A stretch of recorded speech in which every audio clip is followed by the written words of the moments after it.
अध्यक्ष महोदय, मैं आपकी धन्यवादी हूँ कि आज मुझे आपने 2024 के इस बजट में अपने विचार रखने का अवसर दिया है और साथ ही मंडी क्षेत्र की जनता जिन्होंने मुझे अपना प्रतिनिधि चुनकर यहाँ उनके पक्ष की बात रखने का मौका दिया है, उनकी भी आभारी हूँ।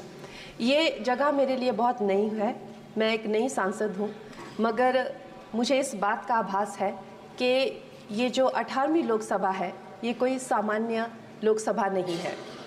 इस लोकसभा का जो चुनाव हुआ है उसमें हमारे जो शीर्ष नेतृत्व हैं, हमारे माननीय प्रधानमंत्री श्री नरेंद्र मोदी जी ने लगातार तीसरी बार प्रधानमंत्री बनकर पिछले 60 सालों का जो रिकॉर्ड तोड़ा है, उसके लिए हम सब उन्हें जो है वो हार्दिक बधाई देते हैं। साथ ही बधाई के पात्र हैं हम सब भारतीय जनता पार्टी के लोग जिन्हें ये सौभाग्य प्राप्त हुआ। और मैं ये भी मानती हूँ कि हमारे भारतवर्ष की जनता जिन्होंने एक स्थिर, सहज और सफल सरकार को चुना है और एक संकल्प को चुना है, वो भी बधाई के पात्र हैं। महोदय जी, हम सब जानते हैं कि आज से 10 साल पहले हमारे देश की अर्थव्यवस्था का क्या हाल था। आज से 10 साल पहले हमारी संघर्षशील जो एक चरमराती और एक लड़खड़ाती अर्थव्यवस्था जो कहीं 11वें-12वें नंबर पर थी और सारा देश जो है उसको लेकर चिंतित रहता था, पिछले 10 सालों में वो अर्थव्यवस्था 11वें से 5वें नंबर पे आई है और बहुत तीव्रता से जो है तीसरे नंबर की तरफ जा रही है। ये जो 2024 का बजट है ये सब वर्गों को जो है वो शक्ति प्रदान करने वाला बजट है। इस बजट से जो है वो हमारी अर्थव्यवस्था को भी तीव्रता मिलेगी महोदय जी। और जो हमारा 2047 का जो संकल्प है कि विकसित भारत का जो संकल्प है, हम प्रथम इकोनॉमी बनेंगे, वो भी इस बजट से हम पूरी उम्मीद है एक कदम हम उस संकल्प के जो है वो करीब जाएंगे। महोदय जी, पिछले साल हमारे हिमाचल प्रदेश में एक बहुत बड़ा प्राकृतिक संकट आया, एक बहुत बड़ी बाढ़ आई जिससे ना जाने कितने जन, धन, पशु, ज़मीन की हमारे लोगों को जो है वो हानि हो गई।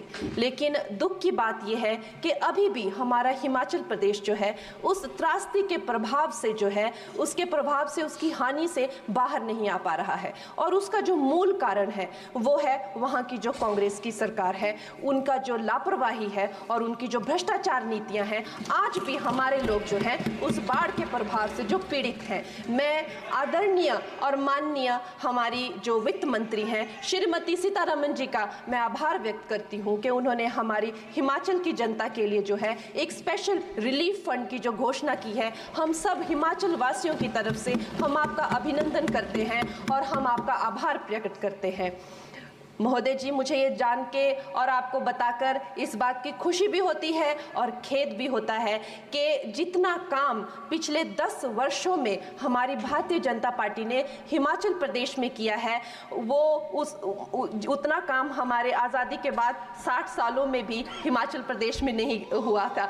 आप सब हिमाचल जाते रहे होंगे। वर्षा, it is her maiden speech. आप सब Himachal Varsha, it is her maiden speech, kindly. आप सब हिमाचल जाते रहे होंगे और आप सब ने देखा होगा कि वहाँ पर जो है आज से आज़ादी के 60 साल तक सिर्फ कुछ रोड्स बने थे और वो भी हमारे माननीय जो पूर्व प्रधानमंत्री अटल बिहारी जी रहे हैं, उन्होंने अपने कार्यकाल में जो है वो ग्रामीण प्रधानमंत्री सड़क योजना के अंतर्गत वो रोड बनाए थे। लेकिन पिछले 10 वर्षों में प्रधानमंत्री नरेंद्र मोदी जी की सरकार ने हमारे क्षेत्र को जो है एम्स, IIIT, IIM जैसे वैश्विक स्तर के जो है वो संस्थान दिए हैं और वंदे भारत जैसी ट्रेन को हमारे हिमाचल में पहुंचाया है।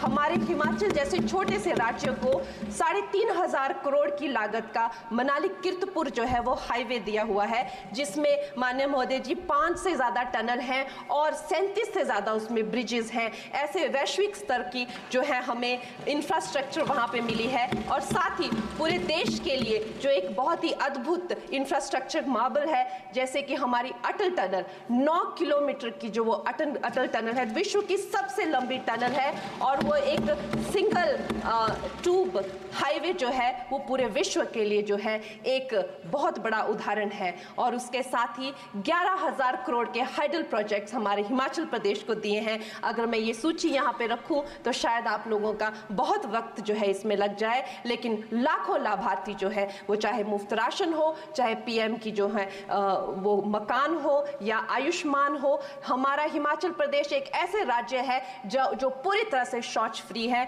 और वहाँ घर घर में जो है वो गैस चूल्हे का कनेक्शन लगा है। एक भी माता, एक भी बहन गैस चूल्हे के कनेक्शन के बिना नहीं है। और मेरा ये जो सौभाग्य है 18वीं लोकसभा में, महोदय जी, मेरा ये सौभाग्य है कि जब मैं यहाँ पे आई थी तब महिला आरक्षण बिल जो राजनीति में महिलाओं को जो है 33% आरक्षण देता है, वो बिल भी पारित हुआ था। तो मेरे लिए बड़ी ही ये सौभाग्यशाली जो है 18वीं जो लोकसभा है। और मैं ये कहना चाहूँगी कि ये जो बिल है ये अवश्य ही एम्प्लॉयमेंट हो या चाहे स्टार्टअप इनोवेशंस हो, चाहे हमारे गरीब और मिडिल क्लास को टैक्स रिलैक्सेशन हो या हमारे जो अन्नदाता किसान हो उन पे फोकस हो। ये मैं इसे होलसम बजट कहती हूँ। और मेरी एक प्रार्थना रहेगी हमारे सरकार से कि हमारे मंडी क्षेत्र में अगर एक इंटरनेशनल एयरपोर्ट हो तो अवश्य ही हमारी जनता का टूरिज्म की दृष्टि से बहुत कल्याण होगा। वो हमें ज़रूर इस विषय में सोचें। और मुझे लगता है ये जो बजट है हम हिमाचल के वासी जो हैं इसका पूरी तरीके से जो है वो वेलकम करते हैं।